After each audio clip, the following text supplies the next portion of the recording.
Today's lesson is Dear Deer, a closer look at two titans of the deer family. Hi, everybody. My name is Roger. And I'm Mike. And we're going to be talking about animals in today's lesson. More specifically, we're going to talk about deer and moose. Okay, those are animals that you can find pretty much all over the world. Although when I think of the moose, I think of Canada. And then when I think of deer, or more specifically reindeer, I think of Norway, but I guess they are in larger areas than that. That's absolutely right. Or you might find them in different parts of the world living under different names. I believe we call them caribou or something like that, or elk. And moose, I do believe they have moose in Europe, but I'm not sure if they're so common. They might have been hunted a lot, certainly in North America. If you go to Alaska, parts of Canada, even down into the U.S., they do have the mighty moose, beautiful animals, very large, often much larger than you would imagine, seeing them in a nature show. But yes, they are definitely two titans. And when we talk about a titan, this is a character from Greek mythology. These are basically giants, I think, before the gods that we know of, like Zeus and Apollo and Aphrodite. Before them, there were the titans, and they were seen as these very, very large, almost giant-like creatures. So when we talk about a titan of something, we usually mean a very large and often very well-known, like we might say Apple and Microsoft are two titans of the computer business. So we're talking about physical size, but also importance and sort of renown, how famous things are, that kind of thing. So yes, definitely, if people would ask you quickly to name a couple of types of deer, a lot of people might come up with things like moose and reindeer and things like that. So they're definitely titans of the deer family, fascinating animals. Let's get into the article and find out more. Dear Deer, a closer look at two titans of the deer family. Majestic and tough, moose and reindeer are two fascinating members of the deer family. As symbols of the northern wilds, both have earned their place in the cultures of the humans who share their icy homes. 大家好，第一部分介绍形容词 majestic， 它的意思是雄伟的或是壮丽的。例如 Henry lives in that majestic house at the top of the hill. Henry 住在山丘上的那个雄伟房子里。或者 The giraffes looked majestic as they walked across the plains. 长颈鹿步行穿越平原时看起来很壮观。再来看到形容词 fascinating， 表示吸引人的或是极有趣的。例如The film festival included a number of fascinating documentaries. 那个影展包含好几部吸引人的纪录片。或是 Debbie finds her new job fascinating. Debbie 觉得她的新工作很有趣。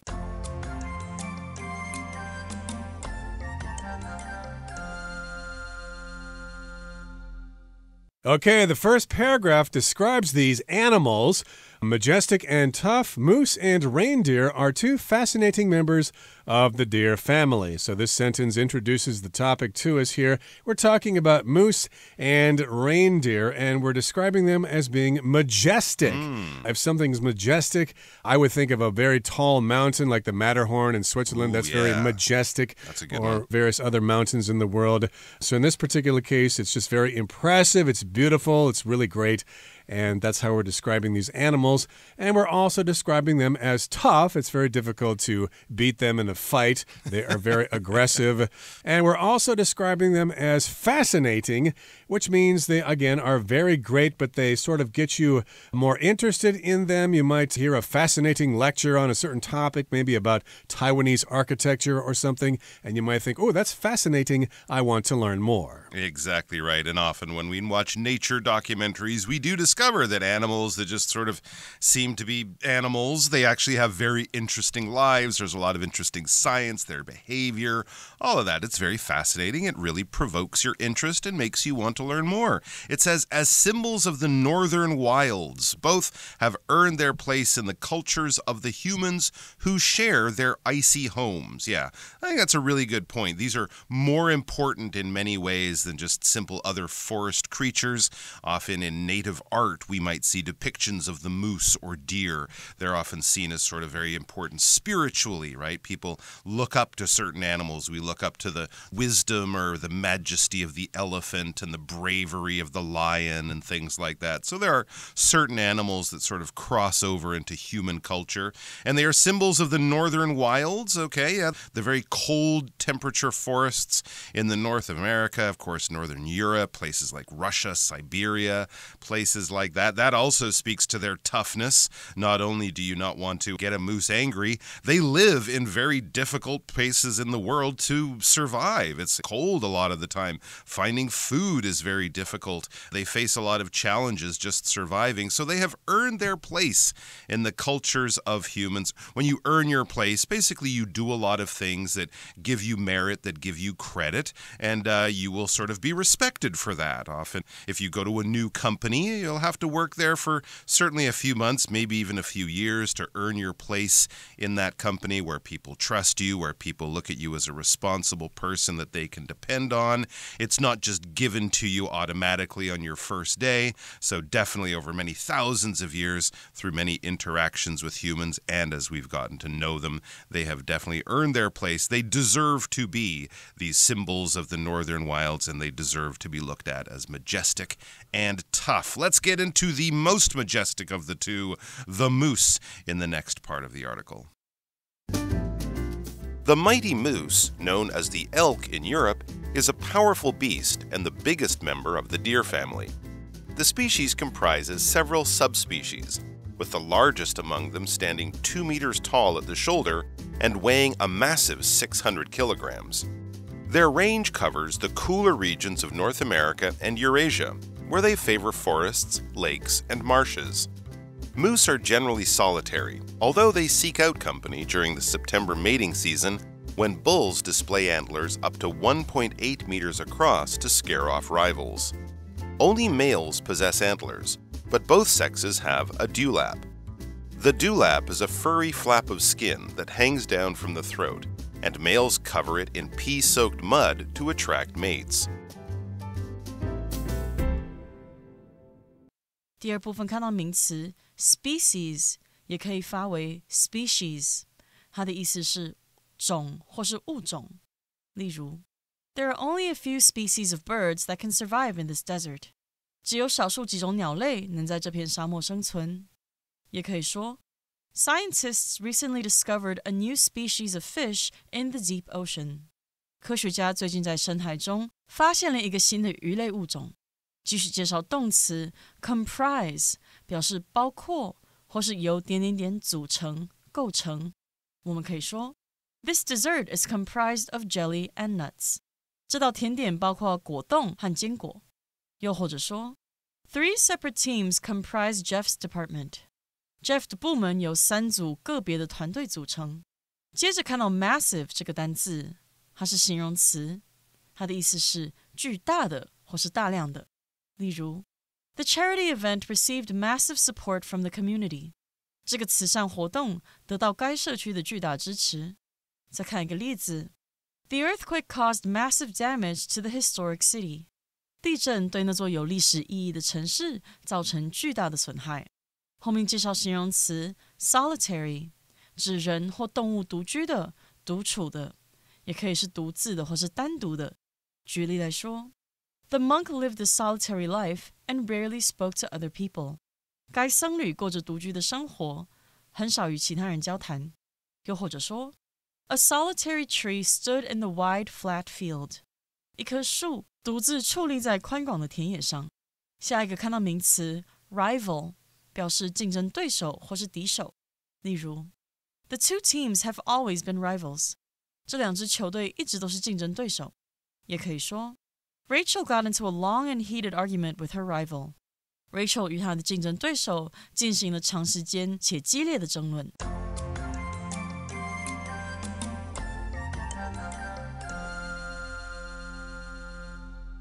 Okay, in the second part of the article, we are talking about the mighty moose, and it's known as the elk in Europe. So if you go to Europe and you ask where you can see a moose, they won't know what the heck you're talking about because the animal has a different name.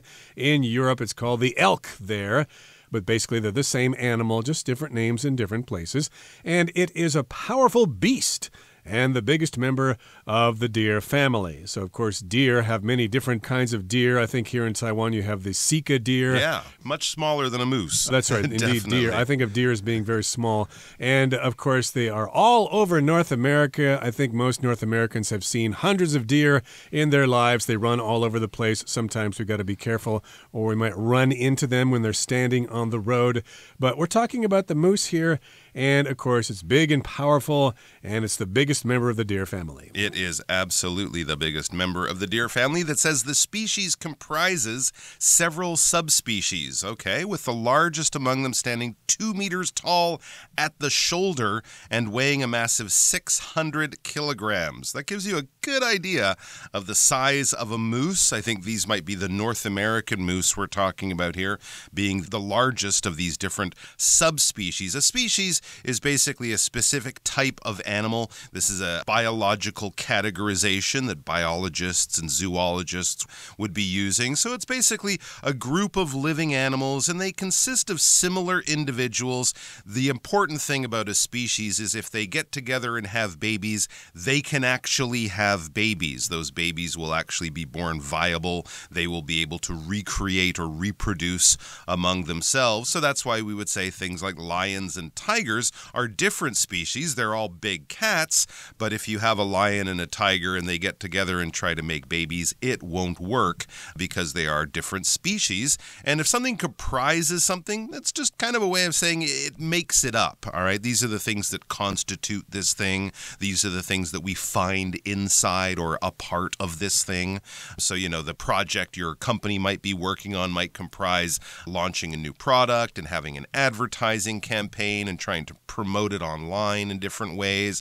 All of these things go into the launch of this new product, different aspects or different elements to it. So there are several subspecies, several different types of moose, right? And the largest among the moose subspecies stand 2 meters tall at the shoulder, and they weigh a massive 600 kilograms. Very, very big animals. And actually, this is a really important point. If you're ever driving in North America and you see a sign for a deer warning you that deer might be in the road, if a car meets a deer, usually the deer will end up worse off, right? Because the car will hit the deer's legs and the deer will go flying, the car will get damaged, but usually the deer will suffer most. However, with a moose, they are so tall that the front of your car can often go between the legs, and so that massive 600 kilogram body will go flying into the windshield, flying into the driver's area of the car. So often when a moose is standing in the road, the car and the driver will end up, well, destroyed, I guess is the best way of saying it. So what my advice here is if you do see a sign for a moose crossing, if you're driving around in Canada or Alaska, take it very seriously. Do slow down because you don't want to have an encounter with a moose at a high speed on a road. Their range covers the cooler regions of North America and Eurasia, where they favor forests, lakes, and marshes. Okay, so as we've said, they live mainly in the north part of the world, and they like the forest. They like to hang out amongst the trees. They like to hang out next to lakes as well, and they like to hang out in marshes. A marsh is kind of like a swamp, right? Yeah, basically a wetlands area. It's not quite water. It's not quite land. Beautiful, wonderful place for ducks and frogs and little fish and insects to live.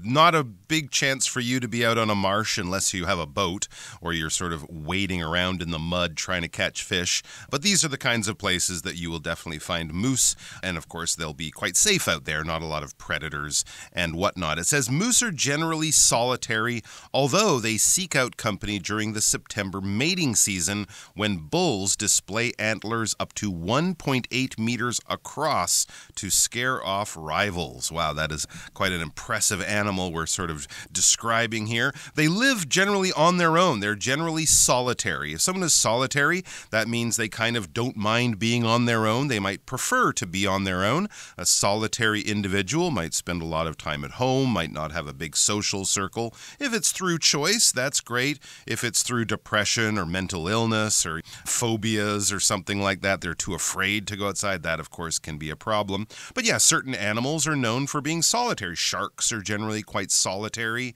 There's certain types of tigers also are quite solitary, right? They don't live or travel or hunt in packs. They do things on their own, solo kind of thing, as we might say. And although they do seek out company during the September mating season, so that will be when they're trying to find another lady moose to try to make some baby moose out. So this is during the fall, the September mating season. They're looking for a date. They're looking for a lover. They're looking for someone to partner with to create the next generation of moose. But apart from that, after their business is done, the two moose will go their separate ways. And at that time, some of the male moose will probably be at their largest, and in many ways, maybe they're most aggressive as well, right? Male animals, when they're in the mood for love, can often be quite aggressive because they try to scare off rivals. They try to frighten away or chase away or fight with, and then chase away the other boy moose out there who are looking for the same girls, as we could say. And so they will clash with these antlers. They will make loud bellowing noises to try to scare off. When you scare off someone, you frighten that person or that thing. If there's an angry dog, you might try to yell at it or make yourself look bigger to frighten the dog so it runs away, to scare off that dog so it doesn't attack you. And yeah, antlers are those very large horn structures that we see on the heads of deer. We won't call them horns. That's what we would find on a bull or something like that. They're not tusks. Of course, tusks are what elephants have. These antlers are kind of like tree branches, and of course some animals have very large antlers. Moose antlers are a little bit unusual, right? They're shaped a little bit differently, not quite as pointed as some of the other deer that we're going to talk about later. But those very large structures are the antlers, and generally it's the males of the species of these types of creatures that have them, and they also use them to fight with their rivals. Your rival is someone you're competing against, your competitor in a game, the person you're playing against or the team you're playing against, those are your rivals. Or if you're out in the nightclub and there's that pretty girl and all the guys are trying to buy her a drink to get her phone number, all those guys, just like in the moose world, will be your rival to try to get a date with this attractive person, or in the marshes of northern Europe, this attractive moose. Yep, your competition. And again, the girls are very picky about the boys that they mate with, so the moose have to have big antlers to impress the ladies, and then the ladies will select the moose that has all the proper qualities. And only males possess antlers, but both sexes have a dewlap. Well, what is a dewlap? Well, it says the dewlap is a furry flap of skin that hangs down from the throat, and males cover it in pea-soaked mud to attract mates. Now, if I were a female, I would go nuts if the male's dewlap was soaked in pea-soaked mud. Oh, that would make me so excited. I guess that's their version of expensive cologne. Could be, right? Some kind of cologne or some kind of perfume or whatever. Yeah. So if something's furry, of course, it has a lot of hair there. Like cats can be furry, rabbits can be furry. And a flap is like something that sticks out from a larger body. If you've ever flown in an airplane before, you know that airplanes control their direction with flaps on the wings. And when they land, they extend the flaps so the plane can slow down. And in this particular case, yes, it's kind of a piece of skin that's sticking down from their throat. There you go. And of course, to make themselves smell good as well as look powerful, that's why they cover it with a pea-soaked mud. This is how animals, of course, use natural scents, use natural chemistry, right, to attract others. Humans do this too. I think they've done studies that people who are attracted to each other often like the smell of the other person's sweat or something like that. There are chemicals in there, pheromones, I think is the common term. And of course, we get musk-type scents that you do find in perfumes. Often those do come from deer. So there is some science here going on, and it's basically the smell of it attracts the ladies. So pea-soaked, if something is soaked, water-soaked, or if you have a coffee-soaked shirt, you'll probably have to throw the shirt away. That means basically you've picked up a lot of this liquid. If you squeeze out something that is soaked, a lot of water or liquid will come out of it. So basically, I guess what the males do is they pee on the mud, and then they kind of rub their neck in it, and that's sort of like putting on your perfume before you go out on a date. Remind me to avoid a moose singles bar. All right, let's look at our last paragraph now. For northern Native American tribes, the moose represents wisdom, strength, and bravery. Many tribes have their own legends that feature these creatures, and some even use moose bones to predict a baby's sex. 第三部分看到 predict 这个单字，它是动词，表示预言或是预料。我们可以说 Pamela has predicted that she will win her tennis match tomorrow. Pamela 预测她将赢得明天的网球比赛。最后一个例子 The fortune teller claimed to be able to predict the future. 这名算命师声称能够预测未来。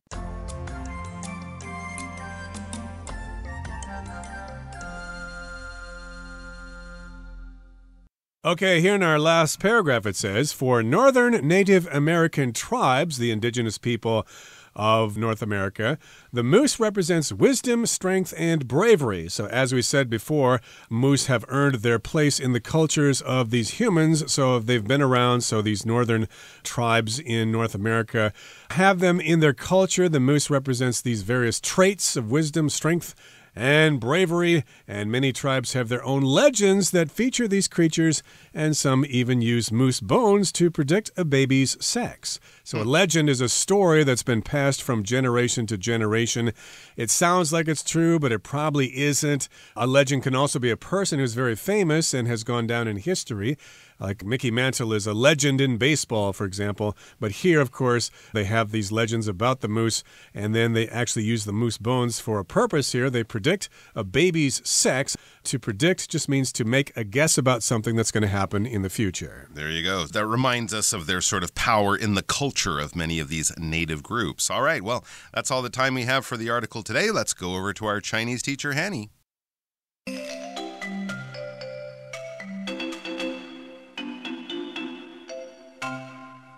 各位同学大家好，我是 Hanny。 我们来看今天的文法重点。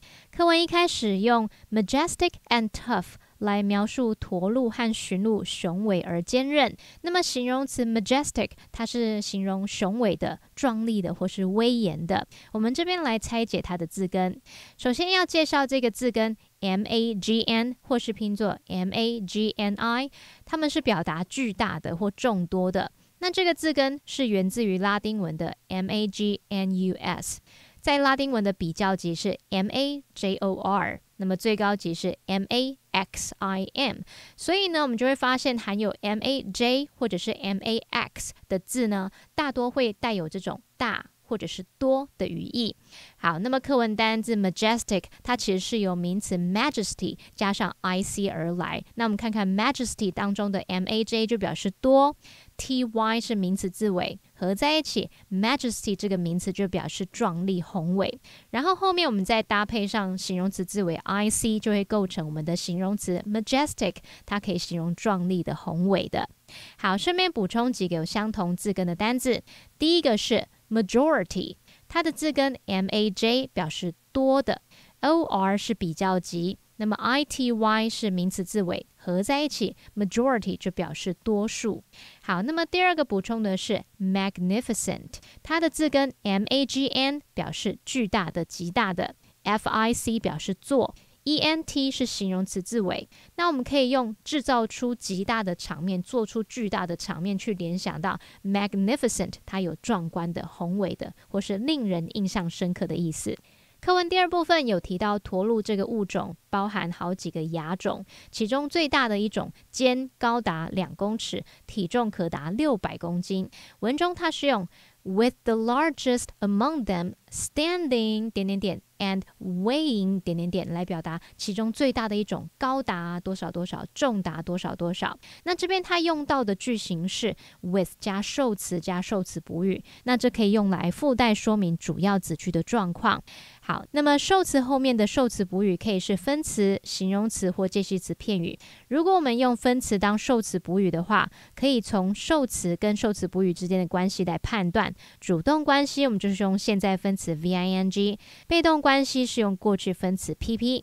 就像课文里面 with 后方是接受词 the largest among them， 那至于 stand 和 weigh 它们分别表示身高为多少和重达多少，那么之后要直接接具体的数字和单位词，所以呢受词补语我们就是用到了现在分词 standing 和 weighing 来表示主动的动作。我们这边也造个例句 With little money left, he turned to his parents for help. 由于身上钱所剩无几，他向父母寻求协助。那么这边受词是 little money， 受词补语是 left， 因为钱是被留下、被剩下的。那么受词跟受词补语关系是被动关系，所以我们用到了过去分词 left 来当补语。好，那么以上今天重点整理，我们回顾今天的单字吧。Fascinating. Professor Lowe's speech about Mars was truly fascinating. Species. Scientists recently discovered a new species of plant in a nearby forest.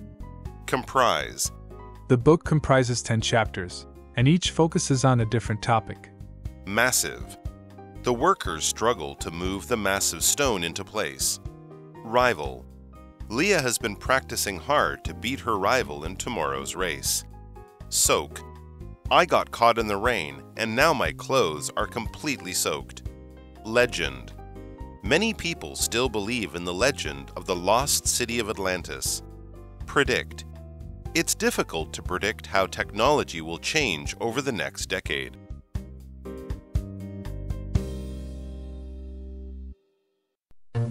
Well, that brings us to the end of another edition of our program, and please make sure you join us again next time. From all of us here, I am Roger. I am Mike. See you next time.